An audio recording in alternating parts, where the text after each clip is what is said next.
Hello everyone, today I'm going to be taking a look at the new flyers for Armoured Clash from Warcradle Studios and talking a bit about how the new aerial combat rules for them work. So before we get into it, there are currently 4 flyers. They've released them en masse at one time for all 4 factions, and at the same time they have updated the rules to include the new flyer/aerial combat section. So this is exciting and new for a lot of people, even if you've been playing Armoured Clash from the start. The way the flyers work in game is they are a reserve option. And by that I mean you will buy them for your list. Because they are reserves, they cannot be used in the first turn or the final turn, but instead on your second onwards reserve phase, you can take one of your flyers, place them anywhere on your table edge, touching, and in any orientation, so lining up an attack run. You can also attempt to use them as a flanking force, at which point they will come in from the side, but you have to make a command roll first, and if you fail, you lose access to them for that turn. They haven't come in, they've gone the long way round, they were rebuffed by anti-aircraft somewhere else, so they have failed to show up. When they come in, they are obviously lined up on the table facing where they're going to be attacking. Your opponent knows they're coming. They've lined up an attack run on that trench to try and knock out the exhaust port of whatever happens to be a Wells heavy surveyor, for example. And as they make their attack run, it's done in 3 phases or 3 steps. Step 1 is a straight line move directly across the table as far as you want. There is no minimum or maximum. At the end of that, your opponent will get to do reaction fire. So they can't do regular target fire at them while they're just lined up. Instead, once they come on their run, that's when their opportunity fire comes in. However, it can come in anywhere along that line that they've just made.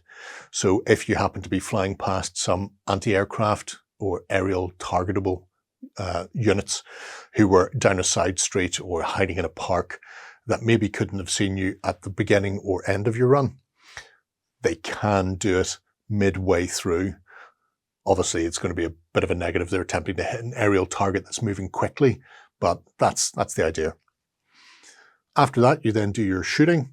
Your shooting is done based on your officer's arc of fire. They do target acquisition as normal. Resolve your firing, and then they leave. And when they leave, your opponent also gets a chance to do more reactive fire with anti-aircraft, so they have to go from where they've stopped directly off table. So there's 2 potential opportunities for your opponent to get anti-aircraft into position to stop you coming back again and again. And one of the things that happens is if they do get sufficiently hit, they all have fiery demise as a special trait. And that means you roll a combat die, an action die, and depending on the result, 50% of the time you'll leave with a smoky trail behind you, but you'll be okay. However, there's a chance you can go out and be suppressed, or there's a really calamitous result where you can end up raining down like fire from the sky on top of whatever's just shot you, or your friends, depending on the position you were in. So they will explode, erupt in a fireball, and then just devastate the area around them. So that's essentially how flyers work within the game itself. Looking at the specifics then, and we'll start with the delightful Crown Forces Defiance. They are all resin models, and as you can see, nicely detailed. We've got the Crown roundels on them. They are 10mm resin versions. This was possibly the most complicated to build. It consists of the main sort of fuselage of the plane, a front cone for your engine, a turret section on the back, and then the 2 sets of landing gears have to go on as well. However, that was it. So in the main, relatively straightforward. In game terms, it is relatively robust, defense of 2, but damage of 4. So even though it can sort of take more hits it will take them quicker than some of the other better defensive flyers that are coming, shall we say. As far as attacking capability goes, it has the same number of dice for both light and heavy targets. So it's a good middle of the road, multifunctional aircraft. It will quite happily blaze away at heavy or light targets on the ground with equal effectiveness.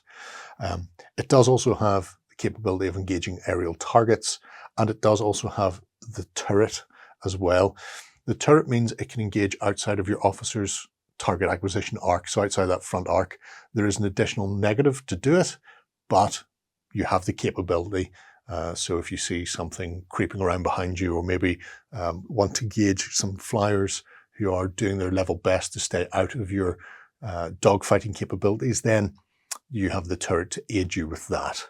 Next up, we have the Empire's Doksuri. And the Doksuri is a fantastic silhouette. It's possibly my favourite silhouette of all. It has this sort of catamaran feel. Build-wise, the entire front fuselage, including the wings, is one piece. Then this massive rear propeller is a separate piece. And then the double wings from the sort of mid section back is all one piece as well, along with those sort of tail rudders or ailerons or whatever they're called. So yeah, a really interesting design to it, really nice looking vessel. It is, in narrative terms, made from lacquered paper and the like, so it's very fast, very light. To that end, its defense is higher. It requires defense of 3 before it will take any damage, rather than 2 for the Defiance. However, when it does get hit, it only needs 2 damage to take it out of the sky. So less likely to take damage because it's going to be relying on speed and maneuverability. But when it does get hit, paper doesn't really stand up to bullets particularly well. Who'd have figured that one out? In game terms, it is better at targeting heavy targets on the tabletop. Its light is okay. Devastating attack on heavy though. So that devastating trait means if you would have an odd number, that would normally be discarded as a success. So let's say something has a defense of 2 and you've hit 3 times, you would do 1 hit and discard the other. With devastating, that discarded one gets rounded up.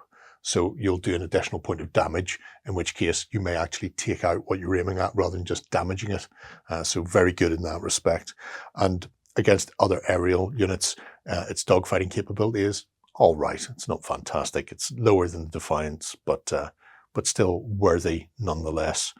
And obviously, if you happen to be playing the Empire, having an additional heavy attack coming in from the skies is a great way of countering your very short range with a lot of the Empire weaponry, especially the infantry weaponry. It's very up close and personal with those sort of carbines and combat shotgun style things. So let people worry about that.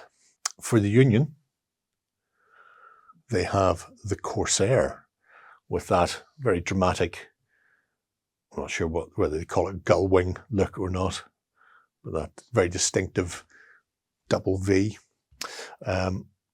Very simple build-wise. The 2 wings were separate, and then the tail fin and engine is actually one sort of U-shaped piece that nestles into the rear of the aircraft. So it has that going for it, and looks very smart as well doing it, I think. As far as the Corsair goes, it has a defense of 2 and a damage of 3, so sort of a halfway house compared to the Defiance and the Doksuri. So it can take a bit of a pounding, but not a significant amount. However, it does have a devastating attack against aerial, a devastating attack against light, and a relatively decent attack against heavy targets. So what it lacks in outright damage output for some things, it more than makes up for in others. So nestling between the two, it's a better aggressive maneuver than the others, but you're paying for it slightly with the reduced defense and the reduced damage. So adequate enough. Let's put it like that. I believe it also has the ability to bank, and banking is good because when you do those moves, at the end of the initial move, it can pivot up to a certain amount using one of the turn templates, or it can do it at the start of the evade move. So when you come in, you can then pivot, which will help you to target something, and then leave by a different board edge, or you can come in knowing what you're going to target, then pivot afterwards, and hopefully that will save you from some anti-aircraft firing. So it's an either or there. It'll either help you get onto the target from one direction or get off the table from the other. But either way, relatively nippy and quite punchy. Speaking of nippy, and probably the simplest of them all, is the scythe for the Enlightened. So this is a two-piece resin model. It consists of everything except that little ball on the end, and then that little ball on the end. So out of all of the builds, very simple indeed. 3 wings, rotor, even the pierced back of this tail fin, the rudder, that's all out of the mold like that. Just a little bit of flash between them to clean up, but otherwise nothing to worry about. You could just go right ahead and slap it on the table in 2 seconds flat. The scythe is not good against other aerials, doesn't have any attack against them. It has 1 stat line for both light and heavy attacks, and the shortest range out of all of the flyers. However, it does have 2 very interesting traits for its weapon. One is overcharge, where you can flip the top of your command deck, and whatever the value is on that is the amount of additional die you can fire in your attack this turn. So it can turn a 3 dice attack into a 15 dice attack, maybe. Who knows? Depends on the card that gets flipped. The downside of that is any blanks at the end of the shooting phase are damage to the vessel.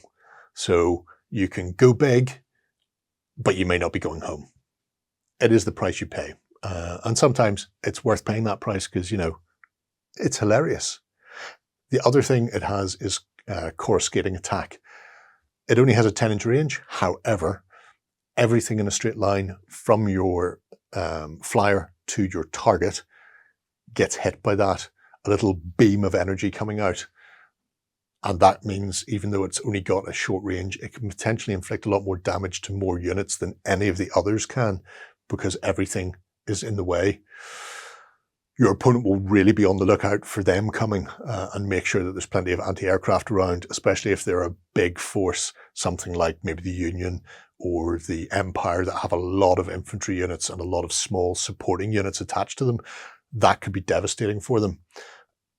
However, it has one of the best maneuverabilities in the game, which is a ability to hit the brakes. It does use its special flying Martian technology, and at any point in its maneuver, it can stop and then face any other direction and then continue.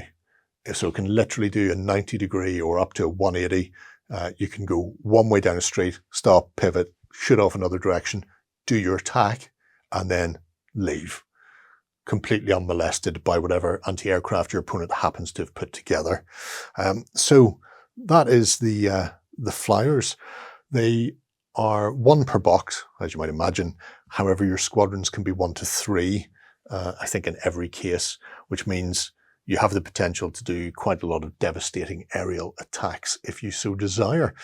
Hopefully that's given you an idea of how aerial combat is going to go in Armoured Clash. If you have any questions, please pop them below. Until next time, bye-bye. Go ahead and check out our other content on screen now. And while you're at it, why not hit subscribe and remember to ding our dong. Go on, you know you want to click it. Go on.